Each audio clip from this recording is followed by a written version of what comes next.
Welcome সকলোলৈ। আজি আমি যোগা ফটোবোৰ কেনেকৈ আপলোড দিব লাগে আৰু সাৰ্টিফিকেট কেনেকৈ ল'ব লাগে সেয়া চাম। আপোনালোকে লিংকটো পেষ্ট কৰি ল'ব, ক্ৰমত গৈ কপি পেষ্ট কৰি তাতে ক্লিক কৰিব লিংকত।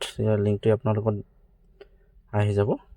আপোনালোকৰ ৰেফাৰেন্স নম্বৰ যিটো আমি অনলাইন ৰেজিষ্ট্ৰেশ্যন কৰিছিলোঁ তাতে ৰেফাৰেন্স নম্বৰ আছিলে YSA দি আৰম্ভ হোৱা, সেই YSA দি আৰম্ভ হোৱা ৰেফাৰেন্স নম্বৰটো আপোনালোকে ইয়াতে অন্তৰ্ভুক্ত কৰিব। ইয়াতে অন্তৰ্ভুক্ত কৰাৰ পিছত আপোনালোকে সম্পূৰ্ণ হ'লে গেট অৰিজিনেল ডিটেইলছ তাতে ক্লিক কৰিব। তাতে ক্লিক কৰিলে আপোনালোকৰ যি আমাৰ আজিৰ যোগা 11th নেশ্যনেল যোগা সেয়াৰ ডাটাখিনি ওলাই পৰিব। স্কুলৰ নাম সহিতে আপোনালোকৰ যি ইমেইল ফোন নম্বৰ দিছিলে সেয়া আহিব। এটা অৰ্গেনাইজেশ্যন নেমত আপোনালোকৰ স্কুল নেমটো দিব, নিজৰ নিজৰ স্কুল নামসমূহ ইয়াতে অন্তৰ্ভুক্ত কৰিব।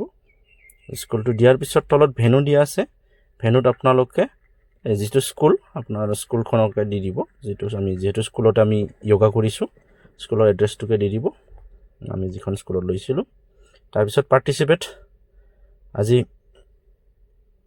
ষ্টুডেণ্ট কিমানজনে পাৰ্টিচিপেট কৰিছিলে যোগা আপোনালোকৰ বিদ্যালয়খনত, সেই যোগা পাৰ্টিচিপেট কৰা ষ্টুডেণ্টসকলৰ ডাটাটো দিব। ডাটাটো দিয়াৰ পিছত যিটো নেকি আমি ফটো লৈছিলোঁ সেয়া ফটো আপোনালোকে এটা চিলেক্ট ইমেজ আছে, চিলেক্ট ইমেজত আপোনালোকে বটন ক্লিক কৰিলে দেখা দিব আৰু ফটোছত আপোনালোকে আপলোড দি দিব। আপলোড দিয়াৰ পিছত আমি ছাবমিট অল ক্লিক কৰি দিব। ক্লিক কৰিলে আপুনি যিখিনি ডাটা দিছে সেইখিনি তথ্য সঁচা বুলি য়েছ সেয়া ছাবমিট কৰি দিব। তেতিয়াহ'লে আপোনালোকৰ আমাৰ যিটো চাৰ্টিফিকেট আমি ডাউনলোড কৰি ল'ব পাৰিম। এয়া আপোনালোকে ডাউনলোড চাৰ্টিফিকেট এইটোত ক্লিক কৰিব। তাতে ক্লিক কৰিলে এনেকৈ আমাৰ যি ফটো যোগাৰ সেয়া চাৰ্টিফিকেট আহি যাব। আপোনালোকৰ নিজৰ ধন্যবাদ।